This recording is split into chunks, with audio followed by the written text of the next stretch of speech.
Central Delhi के भारत मंडपम में MSME expo द्वारा आज तरह तरह के उद्योग के बारे में लोगों को जागरूक किया गया एवं युवाओं में बदलाव लाने की कोशिश भी की गई। वह नौकरी चाहने वाले नहीं बल्कि नौकरी देने वाले बने, जिससे कि आत्मनिर्भर भारत का निर्माण हो सके। आपको बता दें कि Rajneesh Goenka MSME development forum के संस्थापक अध्यक्ष हैं एवं सुप्रसिद्ध टोबू साइकिल समूह के अध्यक्ष हैं। वह विभिन्न सरकारी मंत्रालयों, राज्य सरकारों, कॉरपोरेट, बैंकों, उद्योग संघों, एमएसएमई युवाओं और उभरते उद्यमियों के साथ मिलकर भारत में एमएसएमई और स्टार्टअप इकोसिस्टम को बढ़ावा देने में सक्रिय रूप से शामिल हैं।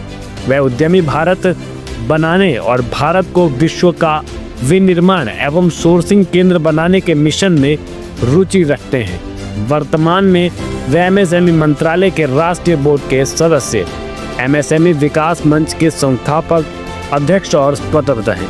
वे समर्पण, निष्ठा और निस्वार्थ सेवा में विश्वास करते हैं। उनका मिशन भारतीयों को एकजुट करना, भारत के आर्थिक विकास, सशक्तिकरण के लिए काम करना है और समाज के कमजोर और वंचित वर्गों का उत्थान करके उन्हें मुख्य धारा में लाना है। ब्यूरो रिपोर्ट, खबर 50।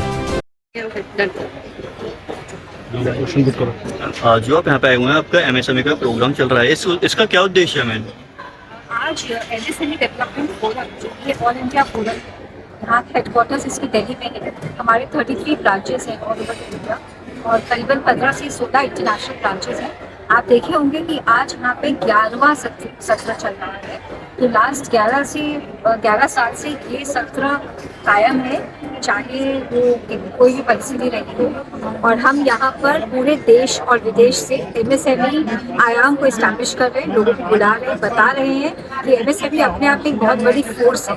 एमएसएमई बिल्कुल भी कमजोर वर्ग नहीं है, जो कि लोग सोचते हैं कि मैं तो माइक्रो हूँ, मैं स्मॉल हूँ, तो मुझे कौन सुनेगा, मेरी आवाज़ तो दबी जाएगी। तो ये माइक्रो और स्मॉल और मीडियम एंटरप्राइजेस की आवाज़ है, खासकर माइक्रो और स्मॉल, जिन्हें हमेशा ऐसा लगता है कि वो, आपको शायद पता होगा कि 98% बिजनेसेस एमएसएमई है, लेकिन उनकी वॉइस उनको हमेशा लगती है कि कोई भी नहीं है। तो ये जो एक प्लेटफॉर्म है, ये उनकी आवाज़ है, उनको कायम करने की एक ऑफ कोर्स एक बहुत बड़ी प्लान है। भारत के युवाओं के लिए जो यूथ है उसको लेकर मतलब किस तरह से इसका इफेक्ट है और किस तरह से आने वाले टाइम में उनको ये ज़्यादा इफेक्ट करेगा, उनको ज़्यादा प्रॉफिट होगा? हमेशा ये कहा जाता है कि जो यूथ है वो जॉब सीकर्स ना बने, वो जॉब प्रोवाइडर्स बने। तो हम उनको एंटरप्रेन्योरशिप सिखा रहे हैं, बता रहे हैं, ये बता रहे हैं कि आप अपना बिजनेस खोल के लोगों को एम्प्लॉयमेंट दीजिए, ना कि एम्प्लॉयमेंट खोजने निकलिए। एम्प्लॉयमेंट करना या लेना कोई बुरी बात नहीं है, बट आज के देश में हमारी जो पॉपुलेशन है उसमें ऐसा लगता है कि बहुत ऐसी स्पेस अभी भी है जहाँ पे आप अपना बिजनेस खोल के भी अपने लिए काफ़ी कुछ कर सकते हैं। तो समाज को ये बताना चाहते हैं कि ना केवल स्टार्टअप हर किसी के लिए खोलना पॉसिबल नहीं है, ना केवल स्टार्टअप बल्कि आप जहाँ हैं वहीं से माइक्रो एंटरप्राइजेस भी खोल सकते हैं। हम यहाँ पर ये भी बताते हैं कि अगर आपके पास मोबाइल है, इंटरनेट है, तो एक्चुअली ज़माना मुट्ठी में है। ये बताना हमारा धर्म है, जो कि हम यहाँ से बता रहे हैं कि आपको रूरल से उठ के, आपको अपने गांव डिस्ट्रिक्ट से उठ के शहरीकरण ही करना पड़ेगा, शहर में आके ही अपना बिजनेस कायम करना पड़ेगा। ऐसी कोई बात नहीं है, आप जहाँ हैं वहाँ से भी आप इसको कर सकते हैं। मैम, अब तक किस तरह से युवाओं पर इफेक्ट पड़ा है? कोई ऐसा डेटा जिससे मतलब कुछ डेटा का इम्पैक्ट आपने सुना ही है, स्टेज पे बहुत सर लोगों ने बताया है कि किस तरह से एक्सपोर्ट में, जीडीपी वगैरह में, सब में ये इसका असर है।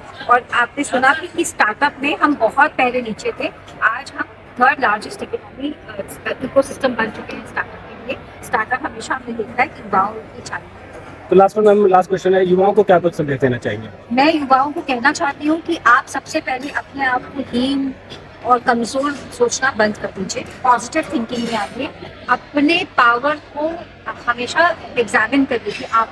आपकी रुचि किस में है, आपका मन किस में लगता है।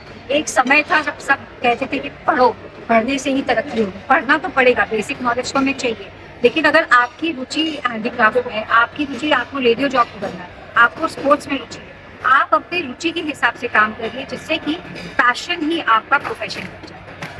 Thank you. आज एमएसएमई का प्रोग्राम हुआ है, क्या कुछ कहना चाहेंगे, लोगों को क्या संदेश देना चाहेंगे? देखिए, मैं एमएसएमई के लिए पिछले 11 साल से काम कर रहा हूँ। मैं एमएसएमई को सबसे पहला संदेश ये देना चाहता हूँ कि अगर आप चाहते हैं कि आपके लिए कुछ हो, कोई भी करेगा, उसको कुछ चाहिए, या नोट चाहिए या वोट चाहिए, तो आप इकट्ठे होके कम से कम आगे बढ़ो। मैं भी कब तक लड़ाई आपकी लड़ूंगा, आते नहीं है। अब हमने इतने ये स्टॉल लगाए, इतना मेहनत किया, फिर भी आप मानोगे 10-15 स्टॉल दे दिए, फिर भी नहीं आए। तो अफसोस होता है कि मैं आपके माध्यम से एक संदेश भेजना चाहता हूँ इन लोगों को कि भैया इकट्ठे हो, अपना हित समझो। आपके घर आके रोटी नहीं खिलाएगा, आप जुड़ो, एक संगठन बनाओ, एक जो कोई काम कर रहा है उसके साथ खड़े हो, तभी तो मैं आपकी लड़ाई लड़ूंगा। आपकी एडवोकेसी कौन करेगा? मेरा कोई या फोरम का कोई निजी स्वार्थ नहीं है, हमारा कोई कमर्शियल इंटरेस्ट नहीं है। अब ये मेला भी लगाया, 10-20 लाख रुपए हमारी जेब से लगा। आप देखो, मैंने स्टेज से कहा कि मंत्री फिक्की में, सीआईआई में जाते हैं, क्यों? बड़ों की संस्था है। बड़े कितने हैं? 2%, 98% हम हैं। हमारे यहाँ शेखावत जी जैसे ऐसे, क्योंकि ये खुद हम्बल है। आज उसने, अनुराग ठाकुर ने कहा, मैं खुद 15 साल एमएसएमई था, इनको हमारी पीड़ा पता है। ये लोग आते हैं जो ऊपर के हवा हवाई हैं, उनको आके क्या मिलना। तो कम से कम ये शो करो कि अगर आप एमएसएमई के लिए करते हो तो हम आपको वोट देंगे, इकट्ठे हो, तब तो कोई आपका काम करेगा। पर मेरे खुशी है कि इस बार पिछले सालों से मच बेटर है, फुटफॉल बड़ी ज्यादा है। अभी हमारे साथ एक अमित करके जुड़ा, उसने काफी मेहनत की और काफी लोग जुड़े हैं। आज हमें ऐसा महसूस नहीं हो रहा कि ये कोई हल्का या वो है, बहुत अच्छी फुटफॉल है, बड़े अच्छे लोग आए हैं, बड़े अच्छे लेवल की एग्जीबिटर्स हैं। सर, इस बार कहाँ से पार्टिसिपेशन आया, मतलब कितने लोगों ने पार्टिसिपेट किया? देखो, पार्टिसिपेशन इस बार ऑलमोस्ट पूरे देश से अब पार्टिसिपेंट आए हैं, पर विदेशों से भी अभी यहाँ पर बैठे हैं। यूएई से एक हिज एक्सीलेंसी आए हैं। सारी दुनिया को हिंदुस्तान के एसएमई चाहिए। दोनों की टेक्नोलॉजी अपग्रेडेशन करनी है तो लो कॉस्ट पे यही कर सकते हैं। इंडियंस की बहुत अच्छी रेपुटेशन है वर्ल्ड वाइड।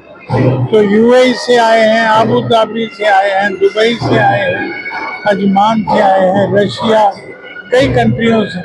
और कल तो लगभग 12 कंट्रियों के डिप्लोमेट्स, एम्बेसडर्स आएंगे, श्रीलंका के, वियतनाम के, रशिया के। तो सबको दुनिया अब एमएसएमई की ताकत पहचानती है, मोदी सरकार पहचानती है। पर ये बीच के जो अफसर हैं, ये थोड़ा कहीं ना कहीं बर्फ ऊपर से पिघलती है तो नीचे पहुंचने नहीं देते। राजनीति से हटकर सरकार का कितना सहयोग आप लोगों को मिला है? देखिए, सरकार सहयोग देना चाहती है, पर वो खुद तो नहीं दे सकती। वो तो अफसरों के, उनके माध्यम से, कोई सेक्रेटरी है, कोई वो है, वहां से हमें दिक्कत है। अब मैं यूपी का नाम लेता हूँ। यूपी में उन्होंने 20 स्टॉल की लगाने की जिम्मेवारी दी। 20 स्टॉल का मतलब 30 लाख रुपए। पर वो एक अफसर है, मैं नाम उसका नहीं लेना, वो अड़ गया, उसने होने नहीं दिया। मतलब प्रिंसिपल सेक्रेटरी बोल रहा है ओके, और एडिशनल चीफ सेक्रेटरी बोल रहा है ओके, मंत्री कह रहा है ठीक है, पर वो डायरेक्टर है क्या है, उसने लकड़ी लगा दी, नहीं आए, कितने स्टॉल खाली रह गए। तो ये अफसरशाही जो है, मैं ये भी आपके माध्यम से चाहता हूँ कि इनकी भी थोड़ी चाबी कसी जाए। ठीक है सर, युवाओं को क्या कुछ संदेश देना चाहिए? युवाओं को देखिए, मैं कहना चाहता हूं कि भैया नौकरी के पीछे ना भागो। अंग्रेजों ने हमें नौकरी मांगने वाला देश बना दिया। आज युवा सोचते हैं नौकरी कर लो, 5 तारीख को चेक मिल जाएगा। बिजनेस में उनको लगता है रिस्क है। भैया आज मैं भी, मेरे कोई घर वाले बहुत बड़े इंडस्ट्रियलिस्ट नहीं थे, मैंने भी जीरो से काम शुरू किया। 50 रुपए की कैलेंडर की एजेंसी ली और आज मैं दिल्ली बैठा हूँ, मेरा दुबई में, अमेरिका में ऑफिस है। तो आज मैं अपना खुद मालिक हूँ। अपने खुद मालिक बनो और थोड़ा रिस्क लो, आगे आगे मौका मिलेगा। नौकरी वाला क्या होगा, एक डिप्टी मैनेजर से मैनेजर बन जाओ। तो इसलिए युवाओं को मैं कहना चाहता हूँ, तो देश की तरक्की भी तब होगी अगर इस देश का युवा छोटे उद्योग लगाएगा, छोटे छोटे MSME से होगा। तो ये सारी चीजें बहुत जरूरी है। हम काम कर रहे हैं, चाहे हमारे प्रयास से गिलहरी की तरह हो, पर काम हो रहा है। और अफसरों के भी हम चाबी कस देते हैं, क्योंकि हम डरते नहीं, हमें कोई अपना इंटरेस्ट नहीं है। हमारा फोरम नॉन प्रॉफिट है और जितने लोग जुड़े हैं सब संपन्न है। मेरे को, मैं तो कम्युनिटी को पे बैक करना चाहता हूँ। मेरा कमाई का कोई इच्छा ही नहीं है। अब पता नहीं कब, हम 70 साल के हो गए, कितने 10 साल बहुत होगा, 12 साल। तो कुछ करने की उस जोश से लगे। और इसी तरह हमारे साथी मेरे सब अलाउ हैं, मतलब फिर आप उनकी स्क्रूटनी करोगे कॉर्पोरेट सेक्टर के पैसे वाले, पर वो सेवा भाव से लगे। बहुत बहुत धन्यवाद सर। धन्यवाद, थैंक यू।